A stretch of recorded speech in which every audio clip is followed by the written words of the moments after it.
It's time for us to do something.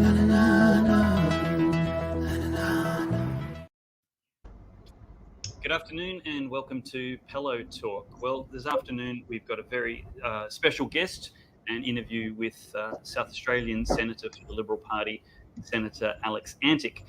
Now, Alex has made a post on his Facebook page recently saying that he is not going to support government legislation as a member of the government until Scott Morrison provides protection from vaccine mandates across Australia. Alex, thank you very much for joining me on Pellowe Talk. G'day, Dave. Thanks for having me. Great to be here. Now, I won't summarise and introduce everything you've said too much, but just to set the scene for those people who somehow have been living under a rock, perhaps having a very peaceful life without watching the lying harlot media. But there's been a pandemic going on, and so we're told. It's got incredibly low case fatality rates. And it's been now going on for a very long time. Hospitals around Australia, state governments around Australia have had more than 18 months to fortify and expand the capacity of the health service. They seem to have completely failed to do so, opting entirely instead for a strategy on removing and violating fundamental human rights granted by God, not government. Part of that transgress has now evolved that if you can't prove you've taken both doses of the mass medication being offered by government, then you're actually legally able to be discriminated against and excluded from polite society, not able to work for many, many people. I've got a 16-year-old who is just now being told that within weeks it will be illegal for McDonald's to roster him in Queensland. There are many, many teenagers who have nearly no risk at all from this vaccine, who will be excluded from their social life, which is probably the worst possible outcome for a teenager. We're seeing these people with vaccine injuries. And regardless of the science, is a vaccine mandate something that ever, even in the worst possible hypothetical scenario, has a legitimate place in a democratic, inclusive society? Well, Dave, it's a good question, and I think it comes up occasionally in this context. That is, I hear people say all the time, I'm not for mandates. If you're driving a truck and you're driving it through, toll stations and so on, you shouldn't be mandated because you're not a risk. But if you're working in the healthcare system, that's okay in those circumstances because you're around people now, and particularly the infirm. Now, I've got a bit of a problem with that, I have to say, because it may be that I'm idealistic and on these matters, but ultimately, I don't think it's ever right to force medical treatment of whatever nature it is onto people without their consent.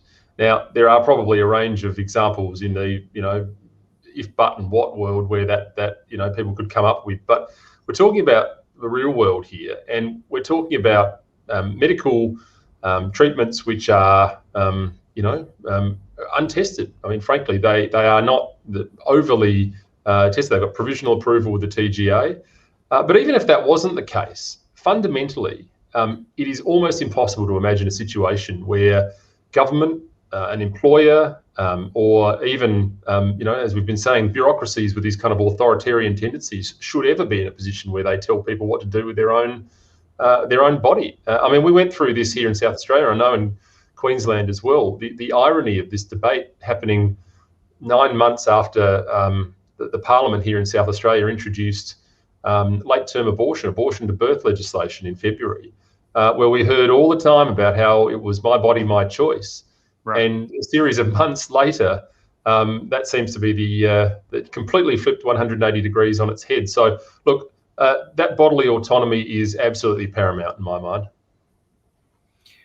What's your solution? What's your strategy right now? We're seeing the state governments basically in lockstep, either with various dates and various extents, to various extents, stripping basic human rights away from people. Correct. Apartheid, the word, is a word from South Africa in Afrikaans, which means apartness. It is the state of one people being apart from another. Now, in South Africa, it was based on racial discrimination. In the Western world, we're now seeing it very prolific, and I guess we're worried especially about Australia, where it's based on medical discrimination. And that's not even people who are unhealthy. That's just based on people who have abstained from a particular medical procedure that they don't think they need. What do you think is the solution which a federal senator can bring to this injustice? Yeah, well, I think, I mean, the first thing is a very global statement about being a voice for people that feel, I think, pretty voiceless at the moment. And there are many, myself and Senator Gerard Rennick, and there are others who are speaking about this issue as well. So people should be comfortable in that notion. But I mean, there's a multifaceted approach to this. The first thing to bear in mind is that these mandates are largely, with a couple of exceptions, happening because of introduction through the state governments. And so here in South Australia, most of these mandates arise as a result of amendments which were made to the Emergency Management Act at state level, which gives the state controller, the police commissioner, the ability to make directions. And some of those directions have, of course, been happening in the last month, where police and nurses and allied health professionals like chiropractors, social workers, for some reason, have all been told they need to, take steps to get the vaccine. Now, the issue is a complicated constitutional one in a sense, where really the federal government gave away those powers, those plenary powers, to the states to make health decisions like that. So the ability for the Commonwealth government to actually mandate or step over the state governments on mandates is a tricky one.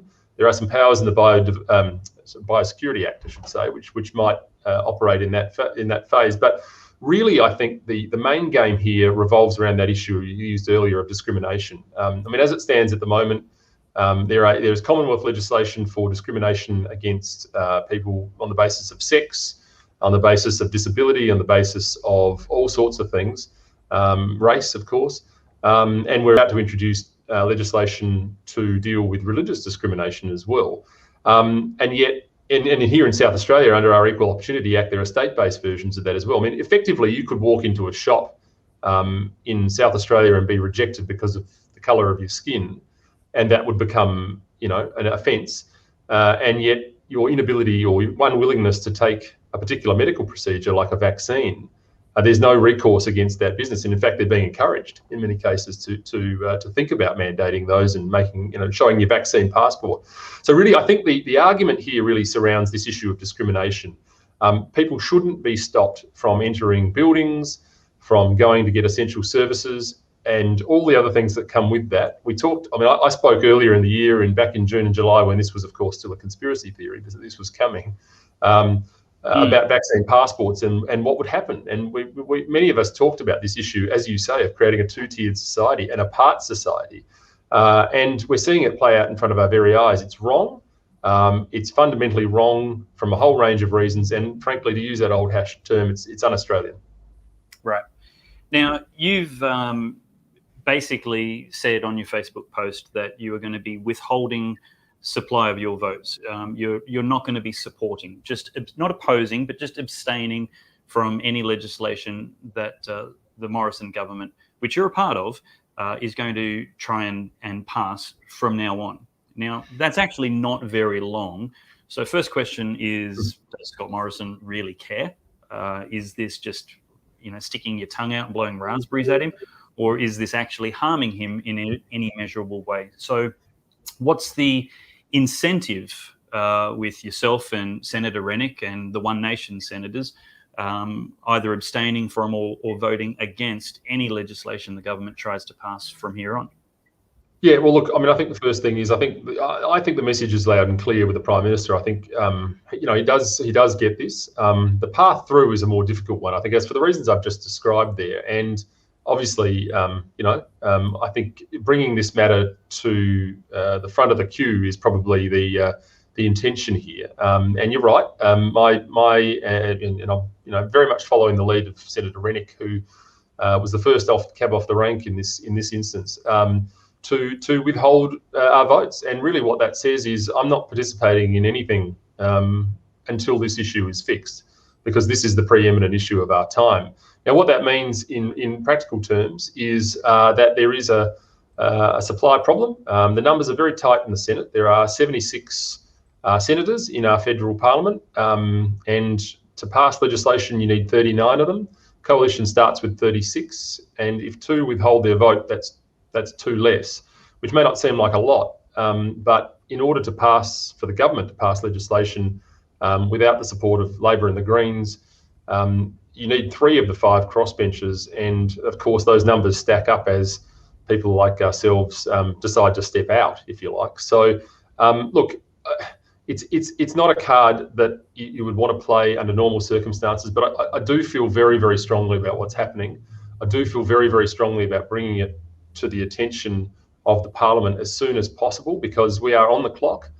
People in South Australia, we lost 200 to 300 police officers who were stood down, I think yesterday or the day before. This very week, nurses the week before. People are losing their jobs. And look, these are not things that the federal government are doing, but there are things that the federal government can fix. Yeah.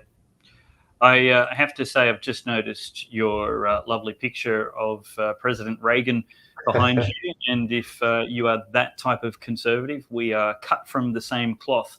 Well done. Although you do need to make it complete and have a picture of the Queen behind you as well. If you want, I can get Senator Abetz to send you one. He has many. He loves giving them out. Yeah.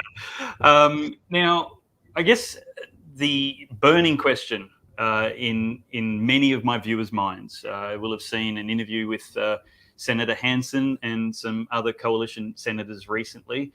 And the burning question is it cowardice to not do as you and Senator Rennick are doing? Why isn't every senator who ascribes to liberal values, which are clearly read and discoverable statements of beliefs, why aren't they taking the same stand? And what are they doing, perhaps, that we might not know about? Yeah, look, it's a great question, Dave, and in fact, it really does. And I hate using this terrible euphemism, but Parliament really is the sum. It's like the various meats of the stew. It's not for everyone to make this call. I think, this is a pretty dramatic thing to do. It doesn't require everybody to do that. I think what we're trying to do here is push the point forward, bring it to the top of the pile. And so it's a bit like a football team in many respects. We need, in my view, conservatives on every level. We need conservatives in the ministry, which we have. We need conservatives in the outer ministry, which we have. And we need people who are just simply doing the negotiation as well, of course, which, cuts across party lines, inter-party lines, and so on and so forth. So everybody has a hand in this. I think people can safely operate under the assumption that those who say what they mean, I'm talking about a range of my colleagues, are doing work that perhaps can't be seen on the surface at the moment. There are many who are doing work inside the executive, inside the ministry, which is critical to fixing a lot of the issues that are dear to our hearts, have done many of these jobs along the way. If this was a football team, and I know I'm going into rugby league states here, so forgive me, this is an AFL state. But if I was using a football analogy, not everybody can be a ruckman, and not everybody can be a fullback. We need people on good conservatives on all stages of the political spectrum, and we need people at grassroots level as well. The reality here is that we need conservatives, and I keep saying this wherever I go. I'll say it until the end of my time in the Parliament. Part of the reason why we find ourselves in these predicaments is because conservatives have vacated the field of politics, have vacated the field of public life. We need conservatives to become members of parties. We need conservatives to join their local school boards. We need conservatives to stand for local council, and so on, because the cumulative effect of the long march through the institutions is one of the reasons we see what we've got today. That's a really good point, and something I like emphasising a lot on my channel and in the Good Source blog, and that is we're not here to tickle your ears. We're trying to empower you and equip you to get into the fray, get off the sidelines, and people like yourself and Senator Rennick and Senator Robertson Hanson and many other good, conservative, well-principled politicians are powerless without vocal support behind them between elections. We don't just need volunteers on election days. We actually need people to share this message today and promise their local members and all the candidates that you get support from being representative. And this is how you represent the quiet Australians who do not like authoritarian overreach. And can I just say on that subject, Dave, just before we go on, you're absolutely right. And what we need, what happens when people get involved with politics, that means, joining a party and so on. Often it lights a fire in people. I've seen it. I mean, in people who started off with, wanting to do no more than hand out how to vote cards for their local member. If we're getting those people into the machine engaged, then what we find is a lot of them grow into the next candidate. That's what happened with me. I didn't really start with any particular aspirations, and before you know it, here you are. So just getting that engagement is so important. Getting people involved, it's really critical. Yeah, absolutely. Let's have a question here. There's a good question, unfortunately, probably from someone in one of the groups that hasn't given StreamYard permission to use their name. So sorry that your name's hidden here, Facebook user, but your question is being asked. Is it right that the state governments are using federal data to enforce these vaccine passports? If so, if vaccine mandates are illegal federally, then surely stopping the use of the data is an easy step for the federal government to take. Great question, and it is one of the very practical things which could be done, in my view. Look, I mean, as to the legality of it as it currently stands, look, my understanding is it's not illegal for the state governments at the moment to use that information, and in fact, I think there is legislative provision that allows it. So, but of course, that is one thing that we could look to do, and that is to simply stop the flow of data, which would then stop the flow of discrimination. It's no good asking people whether or not they can prove their vaccine status at the door of a football stadium if that stream of data is switched off. So I think that's a great observation and something that hopefully is live for discussion. Is there a particular ask that you and Senator Rennick, either collectively or individually yourself, are asking? Is it a general stand like ScoMo, do something? Or do you have a specific course of action you're recommending is practical? Yeah. It is. Look, I mean, the reality here is that it is a very, very difficult discussion to have insofar as, logistically and practically. I mean, we're halfway down this road now in many respects. Many of the state government apparatus have already kicked into gear with a view that this is the way it's going to be and that we're going to be able to do this. And a lot of these vaccine passport regimes, I understand, are halfway down the road, if not more. Many of them are already there. So I think to pick a certain lane and swim only to that is very dangerous. My view is we need to protect people from discrimination. Now, in a perfect world, my view would be that would be legislative, and I think that's the way it should be, and that is my hope. But the observation that was just put forward before is a very practical way of doing it, and because there might be others, and there may be other more clever legislative ways that I haven't been able to pick up.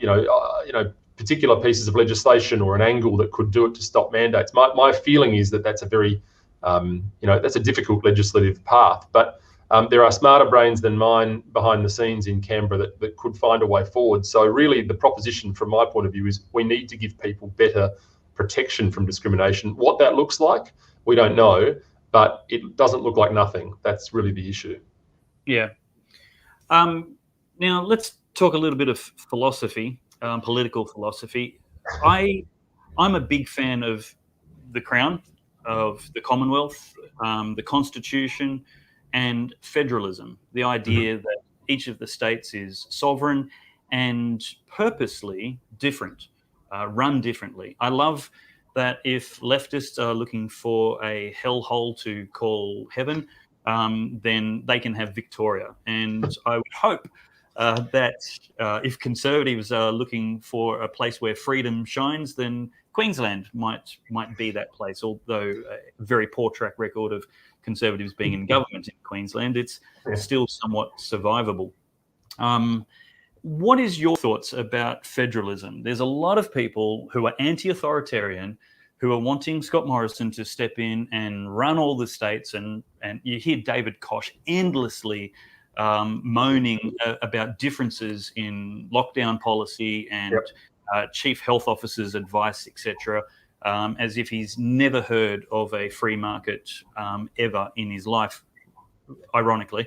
And so there'll be a lot of viewers watching right now who think, Scott Morrison should stop the states from governing social policy.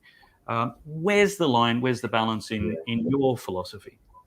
Well, it's a very difficult one. I mean, I'm a conservative at heart, of course, and by nature I'm protective of the institutions and the traditions we have, which of course is one of federalism. So, I'm not somebody that would be, looking to break down borders and run as a one country type scenario. I have to say, having said that, I haven't really sat through the pros and cons of those arguments at all. And in fact, I was reminded the other day, I think Adam Crichton, the Australian, wrote a really good article a couple of weeks ago, I reckon, about, and I almost spat my breakfast out to see him writing this, but this issue of, the Bill of Rights and whether or not it needs to be reconsidered in this modern age.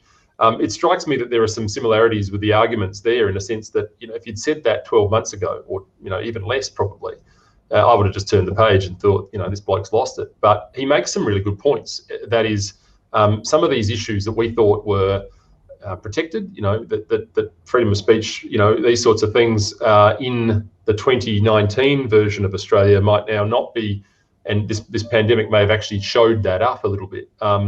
So now whether that's, I still haven't, quite computed all of that, but there are arguments for it. And the converse arguments have always been, well, then we just give the judiciary, which is, traditionally left-leaning, more control over our lives. But so in the case of the argument about federalism, I haven't seen anything yet which leads me to draw away from this federalist position at this stage. I do think, though, that we are.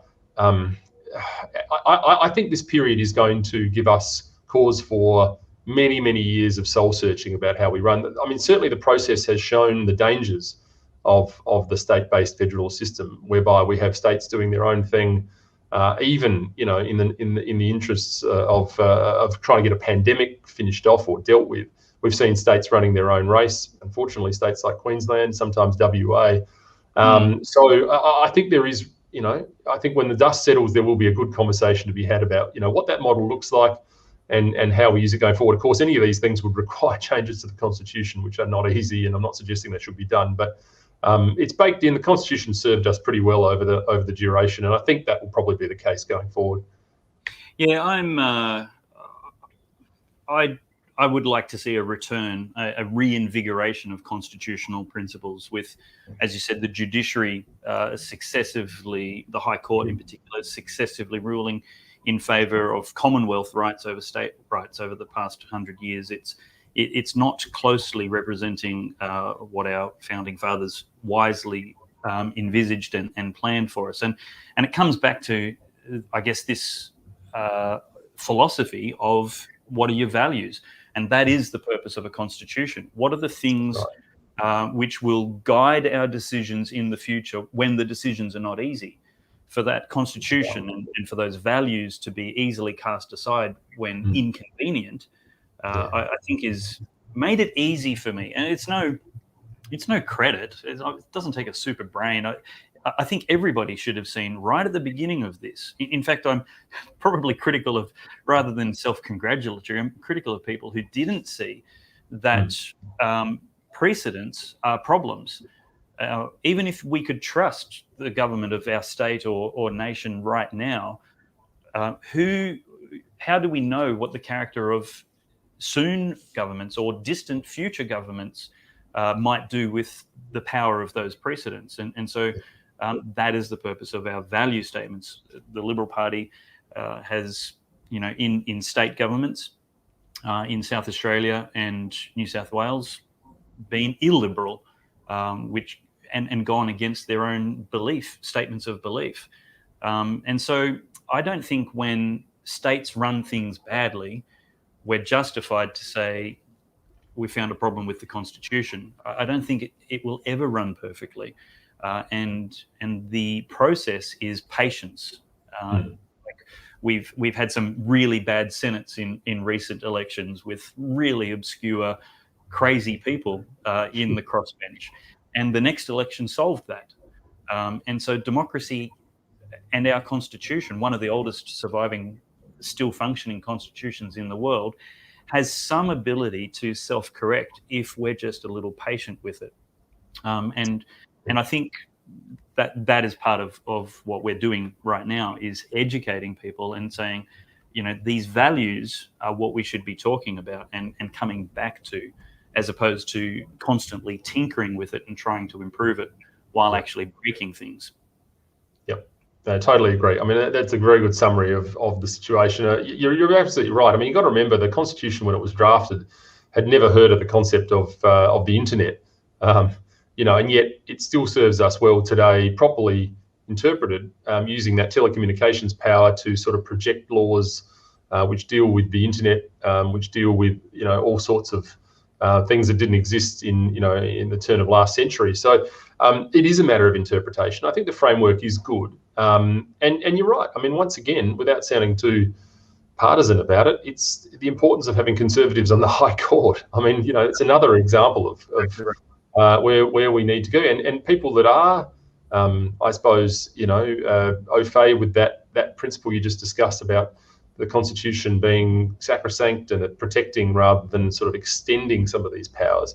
All of that is very true. And look, I think this, once again, I mean, I can use this as with the picture of the Queen behind you, hopefully with some comfort that we are.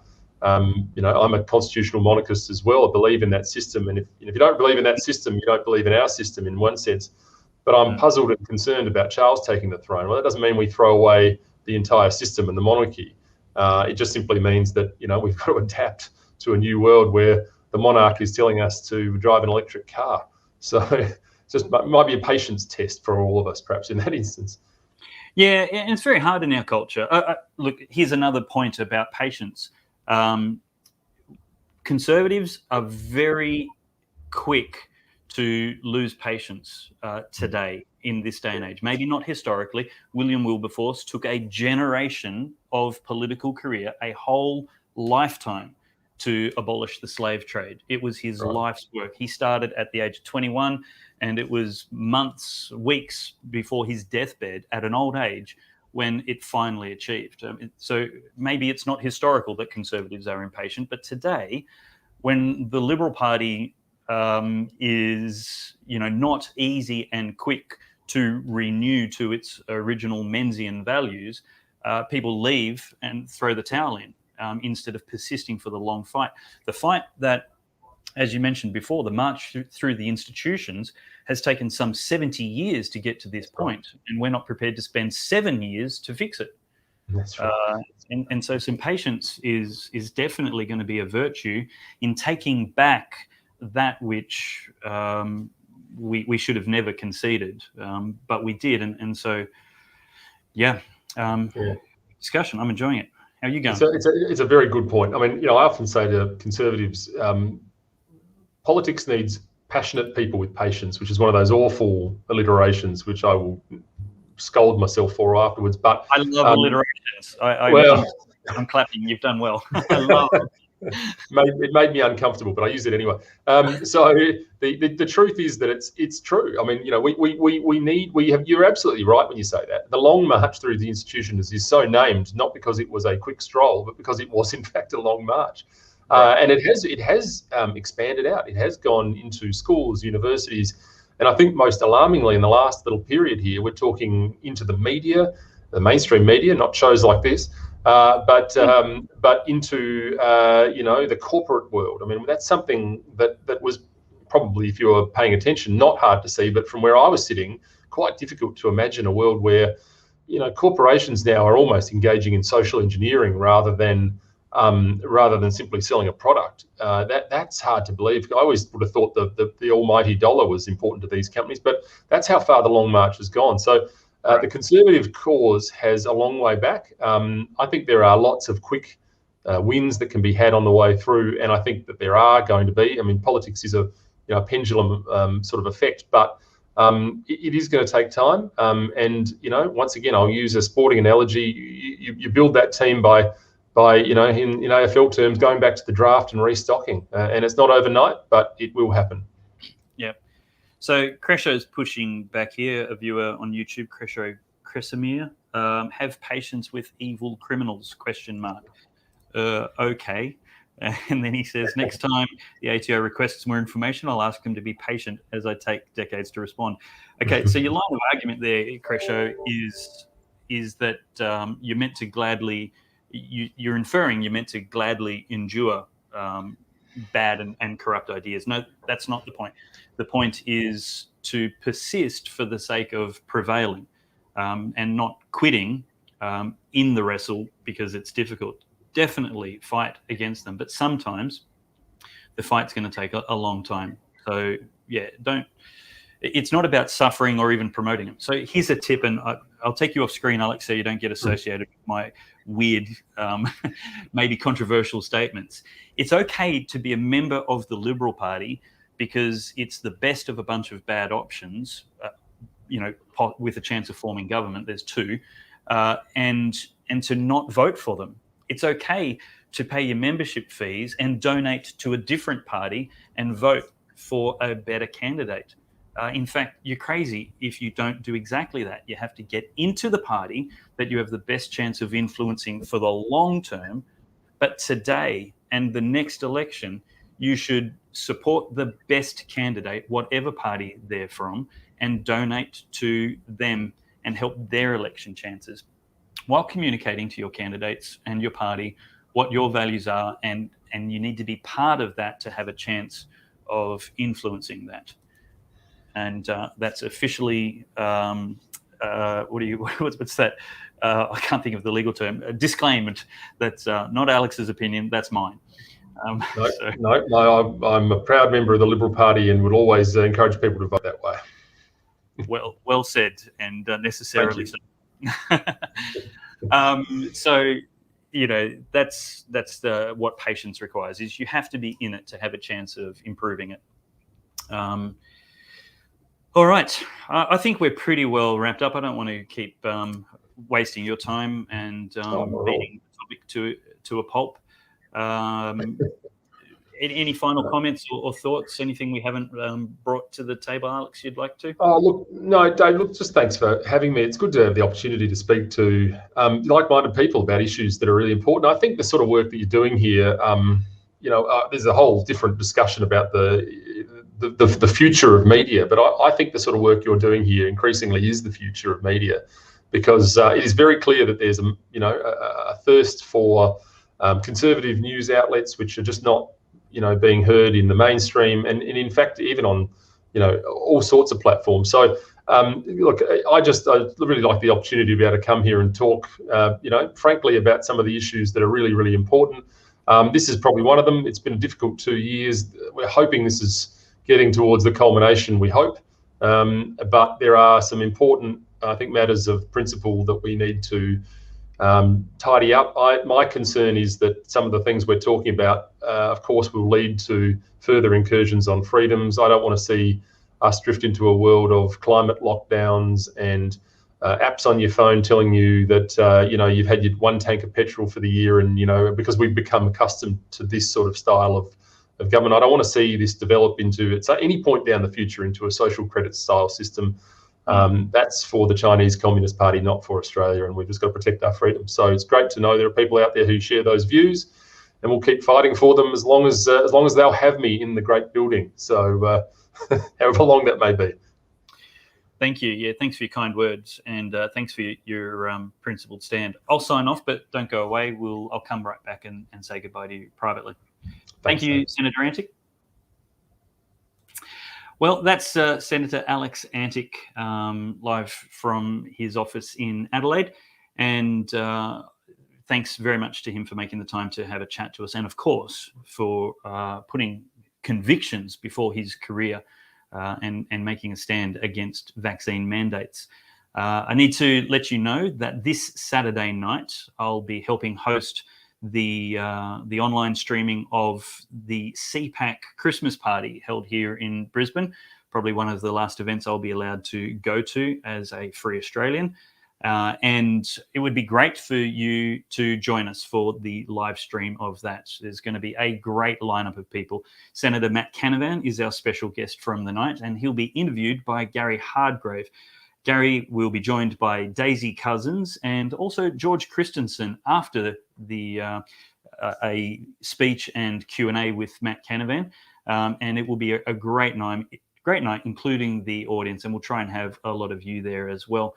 So you can watch that on my channel, also on the CPAC Australia Facebook page and YouTube channel. And it would be great for you to head along there and download the CPAC app so that we can let you know about future events. There's going to be a massive conference at Luna Park next year, hopefully without restrictions.